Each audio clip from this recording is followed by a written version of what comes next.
นิทานทำเรื่องมณีผู้มีกรรมสองด้านกระครั้งหนึ่งณแคว้นพาราณสีอันรุ่งเรืองชุมชนแห่งนี้รายล้อมด้วยผู้คนหลากหลายฐานะมีเศรษฐีข้าบดีพ่อค้าและชาวบ้านทั่วไปที่ดำรงชีวิตกันตามยถากรรมในเมืองแห่งนี้มีชายหญิงเกิดขึ้นนับไม่ถ้วนบางคนสมบูรณ์พูนสุขบางก็ยากไร้ขัดสนกำเนิดนางมณีในครอบครัวยากไร้หลังหนึ่งณมุมหนึ่งของพระนครศรีได้ให้กำเนิดกุลธิดาผู้มีโฉมงดงามเกินเทียบเคียงบิดามารดาตั้งชื่อให้นางว่ามณี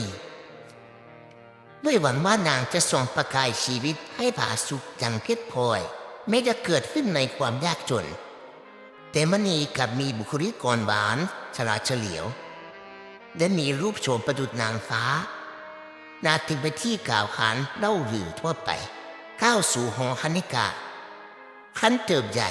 กิตติศักดิ์ความงามของมณีเรื่องลือไปทั่วหอคณิกาชื่อดังในพาราณสีเจ้าของหอคณิกาหวังอยากได้ตัวนางมาร่วมเป็นหญิงคณิกาชั้นสูงทั้งโลกรอดทั้งเกลี้ยกล่อมด้วยคำมั่นถึงชีวิตที่สุขสบายและทรัพย์สินอันเปี่ยมล้น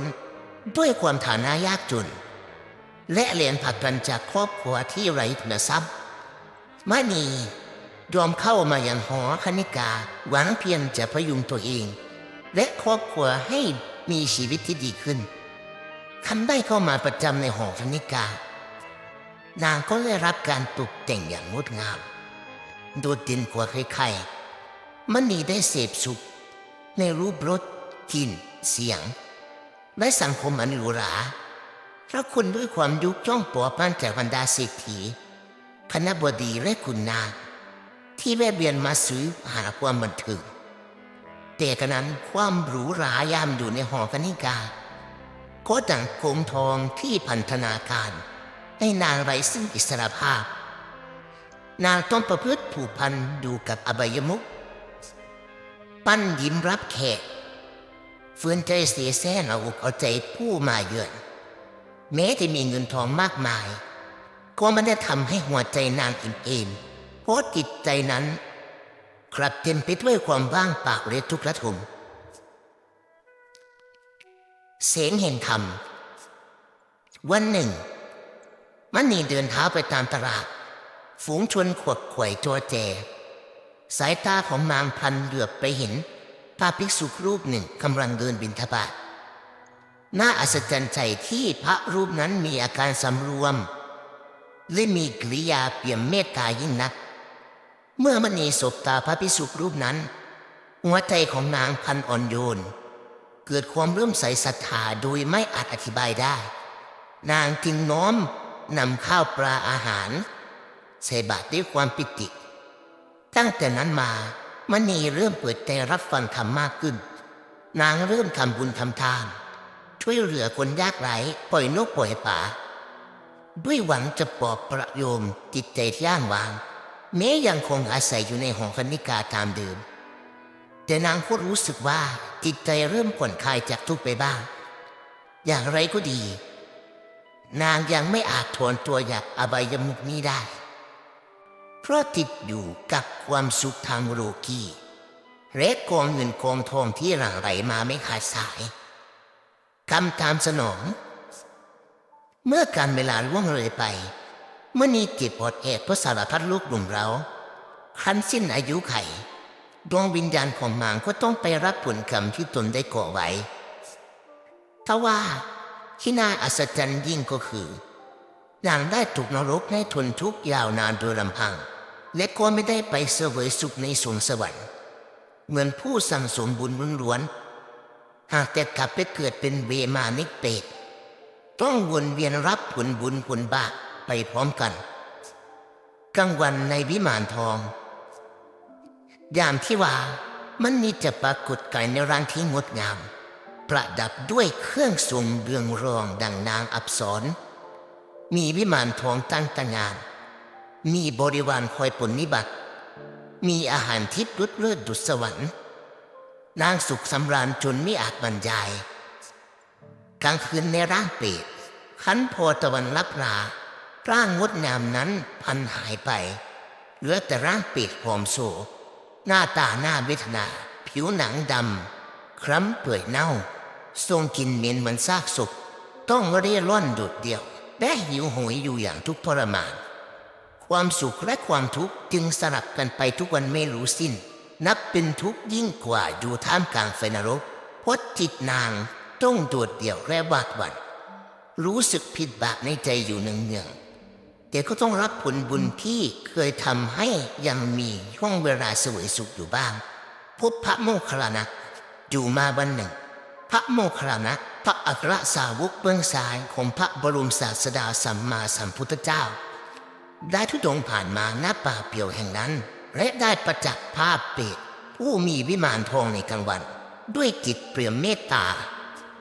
ท่านจึงสอบถามว่าเปรตตนนั้นมีกรรมใดจึงต้องได้รับผล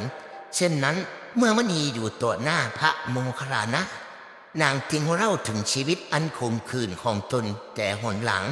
การเป็นหญิงคณิกา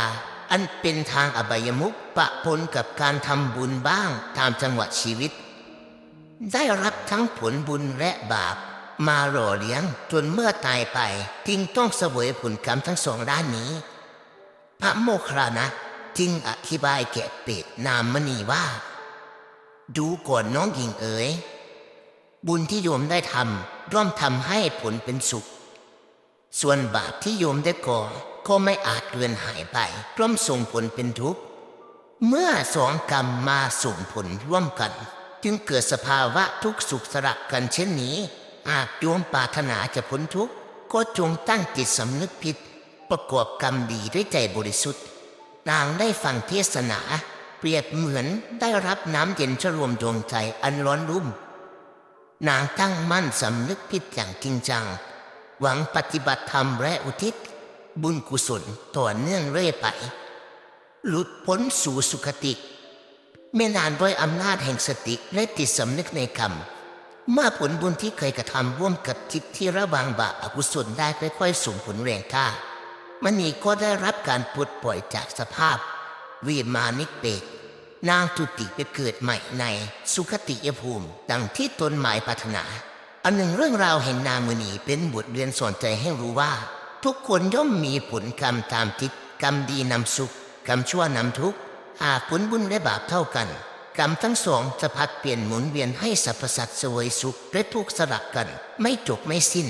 ผู้ใดปรารถนาให้ชีวิตพ้นจากวังวนแห่งทุกข์ควรทำบุญละเว้นบาปด้วยจิตบริสุทธิ์มีสติรู้เท่าทันอารมณ์โอกาสแห่งสุคติย่อมเป็นของผู้นำในบั้นปลายอุทาหรณ์และข้อคิด 1. กรรมดีและกรรมชั่วมีอยู่จริงเมื่อเราทำกรรมใดไว้แม้แต่ป่าปนกันกรรมนั้นย่อมตามสนองไม่ว่าเร็วหรือช้า 2. สติและการสำนึกผิดให้ผลหนักเป็นเบาหากเรากลับใจได้แม้จะพลาดพลั้งทำบาปมาก่อนก็ยังมีโอกาสบรรเทาผลร้ายเพื่อเปิดหนทางสู่กุศลต่อไป 3. ความไม่เที่ยงสุขหรือทุกข์ล้วนแปรเปลี่ยนได้ตลอดเวลาจึงไม่ควรประมาทในชีวิต 4. คุณค่าของการฟังธรรมการได้เข้าใกล้ครูบาอาจารย์หรือพระอริยสงฆ์ทำให้เห็นหนทางสว่างและอาศัยหลักธรรมปรับเปลี่ยนตนเองจากความมืดมนสู่สุคติจบเรื่องมณีผู้กรรมสองด้าน